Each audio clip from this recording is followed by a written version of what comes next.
सत्संगत जी, प्यार से कहना दानंकार जी। आज यहाँ मंडी डबवाली में जहाँ आप सबके दर्शन करने का अवसर मिल रहा है और आप सब भी अपने घरों से दूर दूर से भी जहाँ आए हैं सत्संग में इस उद्देश्य के साथ कि कैसे हम अपने अंदर अच्छे गुण ला सकें, संतों की वाणी सुन सकें और कैसे फिर हम अपने ज़रिए पूरे संसार में ये चैन, अमन, सुकून, ये विशालता, ऐसे अनेक गुण औरों तक भी पहुंचा सकें। तो सबसे पहले जैसे दासी ने इस शहर का नाम सुना कि मंडी डबवाली, तो बस ध्यान आया कि कैसे एक इंग्लिश में भी शब्द होता है डब, जिसका मतलब होता है एक आवाज़ को दूसरी आवाज़ से रिप्लेस किया जाता है, कि एक आवाज़ के बदले दूसरी आवाज़ लग जाती है। तो कैसे उसी तरह हम अपने अगर मन में अहंकार हो या ऐसे कितने भी एक ऐसी चीज़ें हैं जो हमारे लिए नुकसान की होती हैं और दूसरों का भी नुकसान करती हैं, कैसे अपने अंदर की वो आवाज़ों को हम डब करके प्यार की आवाज़, मधुरता की आवाज़, विशालता की, करुणा की ऐसी आवाज़ों से डब कर दें। तो दातार कृपा करे कि यहाँ जो भी संत आए हैं वो ब्रह्म ज्ञान रूपी रोशनी जहाँ अपने लिए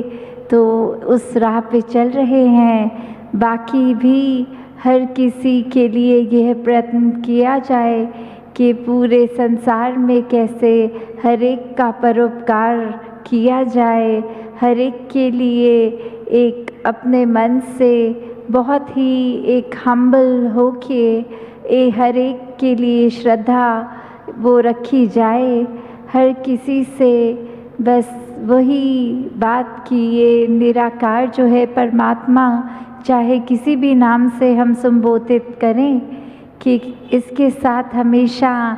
एकजुट होकर इसके साथ इसके ऊपर आस्था रखते हुए कैसे हर पल को जिया जा सकता है।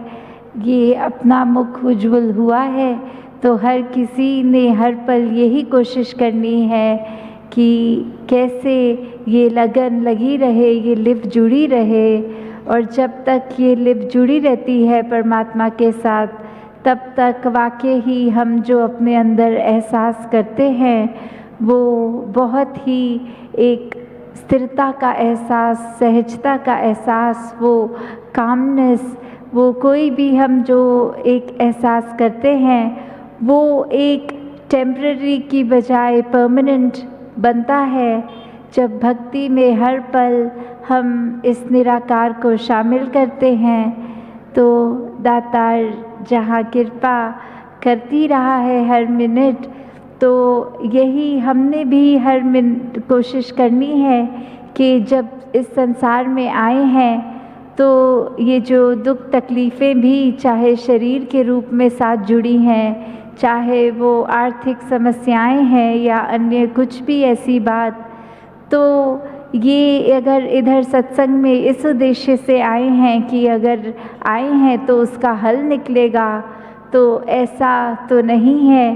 क्योंकि हमने ये परमात्मा की रज़ा में रहना है। अगर इस परमात्मा ने शरीर के साथ कुछ दुख तकलीफ़ जोड़ दी है तो ये इसके भाने में रहना है। अपना जो होता है एक कर्तव्य कि चलो शरीर की पीड़ा है तो डॉक्टर पे जाया जा सकता है, पर मन में अगर विश्वास कि परमात्मा ने ये हमें एक प्रॉब्लम दी है तो वो हमारे लिए अच्छी है, तो उसी के साथ हम अगर अपने जीवन को हर पल जोड़ लें तो वो दुख भी सुख की अवस्था बन जाता है, वो पीड़ा भी फिर परमात्मा का आशीर्वाद बन जाता है। तो कैसे हम अगर अपनी भक्ति को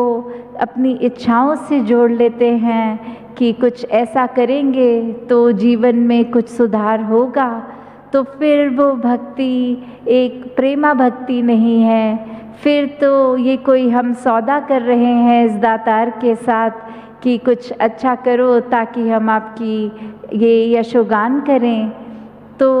ऐसा जब तक हम करते रहेंगे तो हमारा उसमें कोई फ़ायदा नहीं है। हम अपने मन को ही ये कुछ ऐसी बातें बोल के कुछ कभी समझा भी लेते हैं तो भी वो चालाकियाँ होती हैं कि हम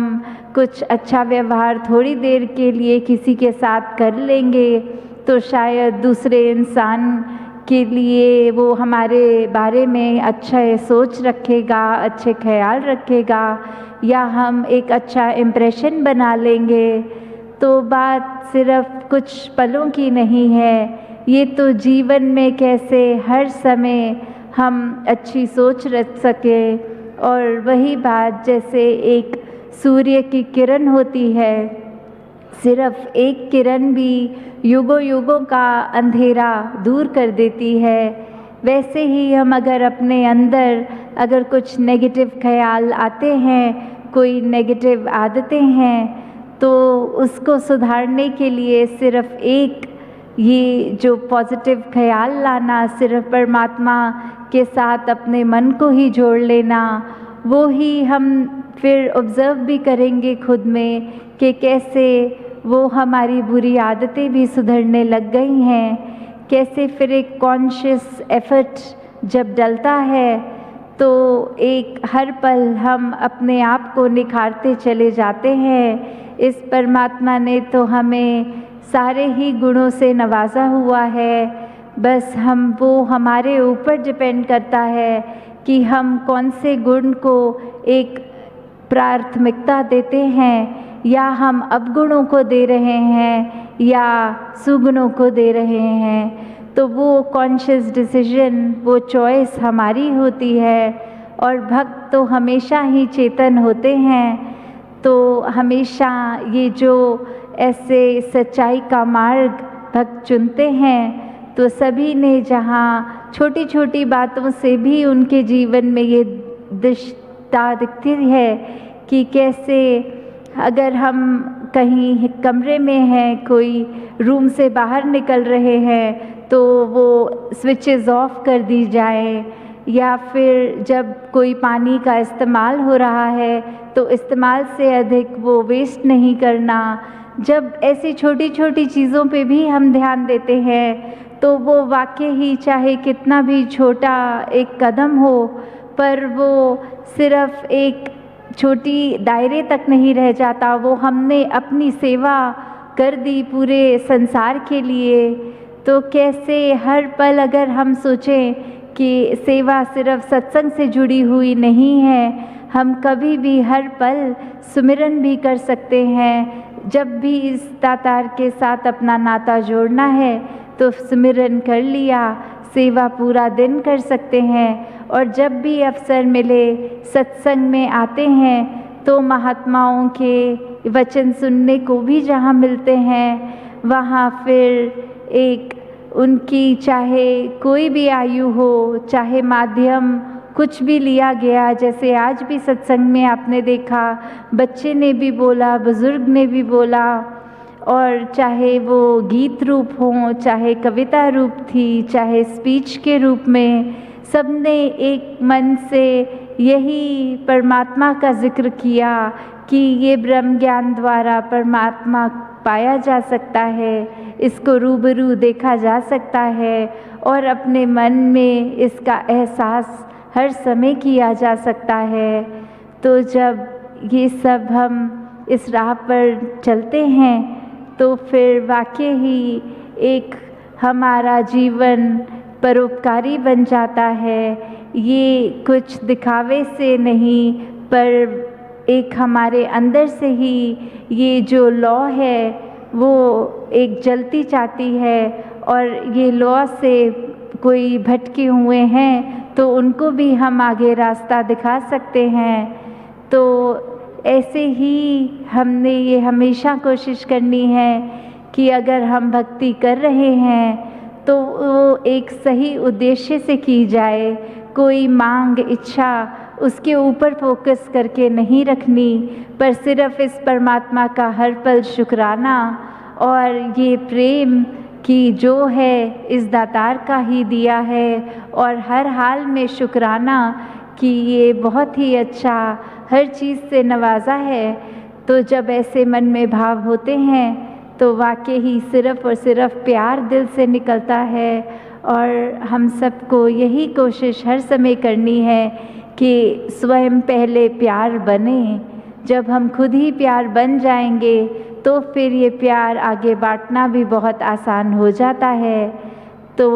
मन से तंगदिलियाँ निकाल के एक किसी की भी बातों का इस तरह प्रभाव ना लेते हुए कि किसी ने कुछ कह दिया तो आगे उसके साथ हमेशा के लिए बातचीत बंद कर दी जाए, बल्कि उस समय ये समझना